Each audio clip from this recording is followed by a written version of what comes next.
As we were leaving Sabine Pass, we saw a fire boat that was out practicing in the river. It was really a pretty cool sight as he had water spraying out of both sides of this. This was a good sized boat too, not a small one at all. Sabine Pass is actually an entranceway from the Gulf of Mexico up to the Intercoastal Waterway.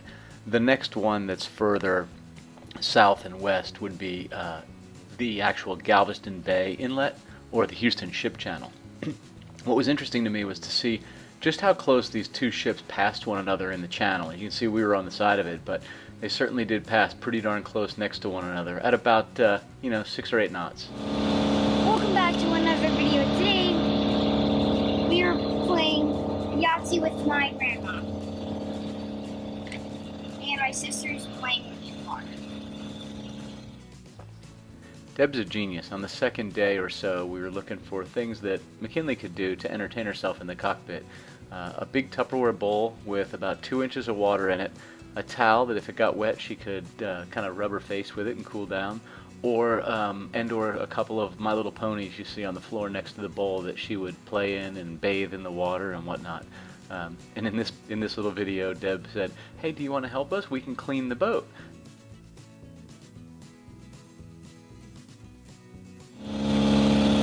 We are sailing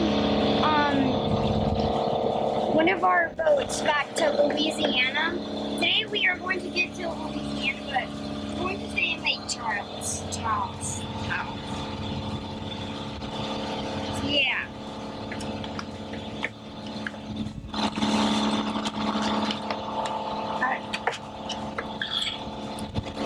Huh? I know. So let's begin. So I think today we're going to cross from Texas into Louisiana. We're likely going to stay, well, it depends. Tonight we're either going to stay at the Lavarge Casino in Lake Charles, but right now it's showing our arrival time almost 8 p.m. That's kind of a little too close to dark for me, so we may end up anchoring just inside the, I can't remember the name of the cut that goes up toward Lake Charles from the ICW. So we'll make it to Louisiana finally today. The map displays the starting place in the Sabine Pass, very close to the Gulf of Mexico. We went northbound along the Intercoastal Waterway, not into Sabine Lake, but actually along the waterway up to the Intercoastal, where we went ahead and turned eastward and continued eastward until we came up to the river that we could take north into Lake Charles. Just before the river, in this area right here, there is an actual lift bridge that is only 50 feet in height in its down position. It's called the Ellender Lift Bridge, and we needed to have the Ellender Lift Bridge raised up. The challenge, however, is you must provide the Ellender Lift Bridge at least 4 hours notice, and they recommend 6 hours notice. And they don't typically answer on channel 13, the working channel on the VHF radio. In our case, we had to call a phone number that was listed in the on the bridge itself, and call the Department of Highways of Louisiana, and they sent somebody over. So we ended up waiting about an hour and 25 minutes or so for the person to get there and open that bridge, all for about 5.5 or 6 feet of clearance that we were lacking. So from here we went ahead and turned north up the Chopaquita Cut. It's the northbound path of the ICW, and then we actually turned and continued north where the ICW would continue east. We traveled north up the channel past a few oil tankers that make their way into this area for repairs. We went all the way up into Lake Charles and decided to stop at the Lavarge Casino. It's right next to the Golden Nugget. They have slips available there with 30 and 50 amp power at a $50 rate, and it was just kind of nice to go in and have a nice dinner that evening. We arrived probably about 8 p.m., just enough time to tie up and secure the boat. So we started in this area here. We left the casino, came down the river to the Intercoastal Waterway, and then we went ahead and went eastbound, which runs up this small Copico Cut, whatever it's called, and then down the ICW. Right about here at this particular location is actually a set of locks that we had to traverse. The locks are actually right in this area, and the plan for today was we were going to sail from Lake Charles, continue down the ICW eastbound, and the ultimate goal, because we knew we weren't going to get far enough to get all the way to Intercoastal City or Shell Morgan, we were going to anchor in the Mermantau River. There was an anchorage here that, at least according to Active Captain, appeared to be fairly deep water, and just a couple of miles up off of the ICW to ultimately get to it. We're about to walk through. There's a westbound tug, and they're going to call us back on 14 when it's our turn. We arrived at the Calcasieu locks at a fairly early time. Went ahead and contacted the lock operator. And these particular locks are not actually elevation locks. In other words, they're not going to raise or lower the boat from two different body of water heights.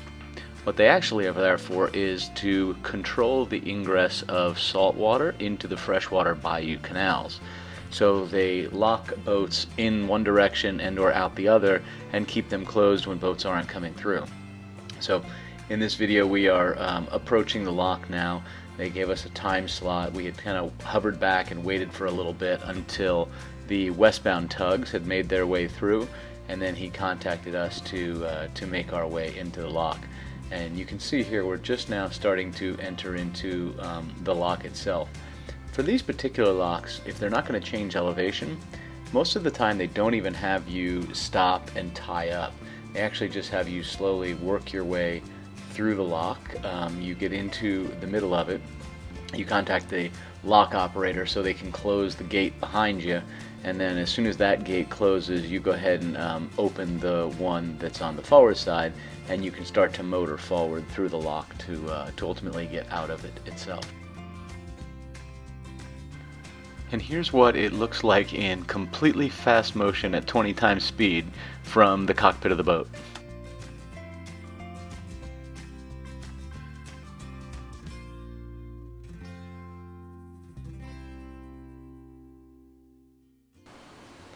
So just after getting out of the Calcasieu lock, there is a pontoon bridge that you must cross through if you're continuing to head eastbound on the ICW. It's called the Black Bayou Pontoon Bridge.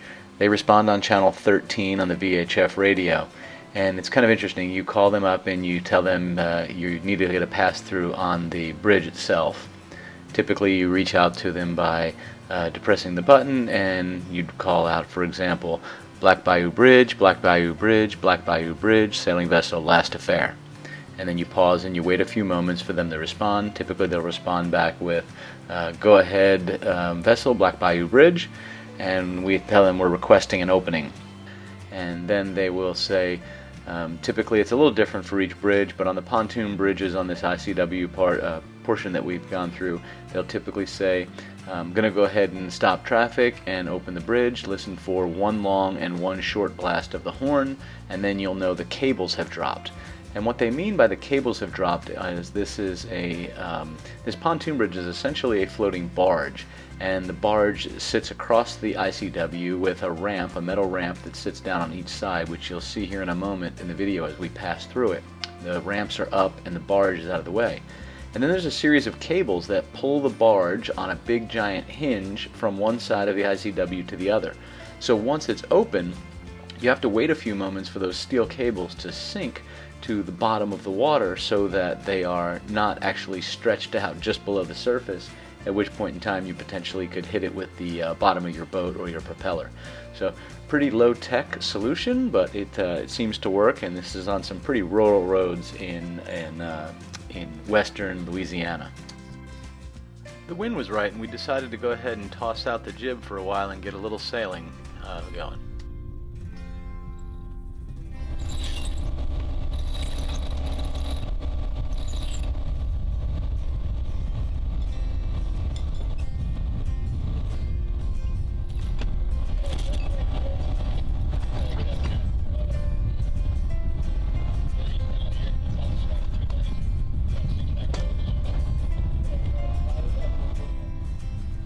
Once the sails were out, it was a great, nice, relaxing reach here. Just went ahead and sat up on the back combing, kicked my foot up, and relaxed. And then as great as the sailing was, I started noticing the sail was flogging really bad, and I was having a hard time pulling it in by myself from within the cockpit. So called Deb up, and I had to step outside actually so I could put a little bit of oomph into it, because there just wasn't enough room to turn the boat so that we were going dead into the wind or anything to roll the sail in. So it took a little bit of muscle to do it, but we were able to pull the sail in and be on our way.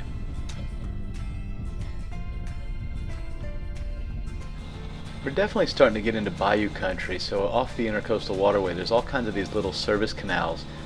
Looks like shallow draft boats run in and out of them. I think they're probably work boats for maybe oil pipelines or fishermen.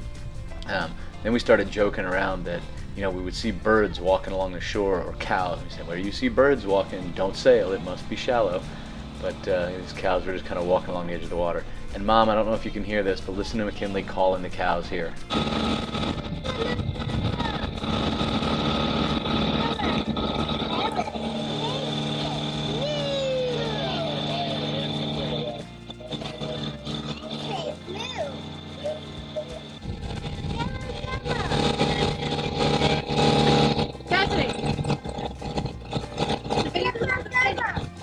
Because it was really hot out, we went ahead and turned drinking water into a game. You'll notice McKinley saying, your turn. So she would pass the water to me, I would take a drink, say, okay, Grandma's turn. We'd pass the water to Grandma, and she would take a drink, and then pass it back to McKinley.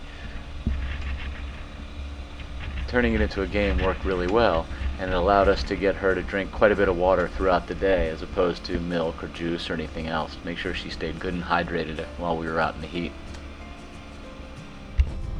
We wanted to have Chastity go ahead and take a turn at the helm for an actual watch, but she seemed a little frustrated by it, and it's funny, you can see her actions here. She's pulling pretty hard on the wheel, so we were swerving a little bit, but it's good experience, and she'll take some more turns and get to the hang of it.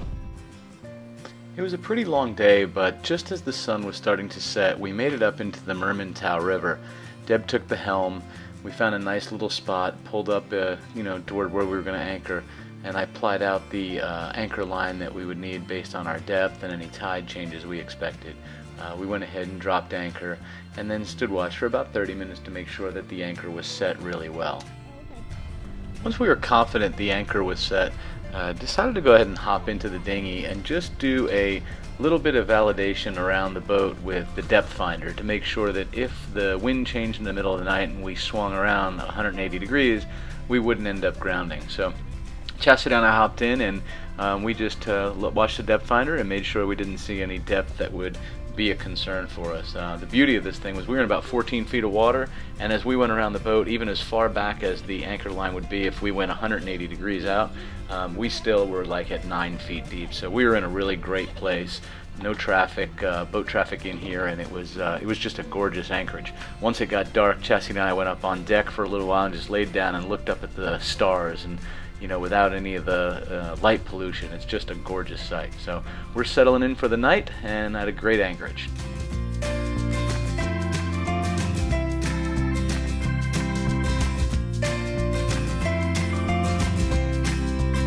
Don't forget to subscribe to our channel for weekly updates and like this video.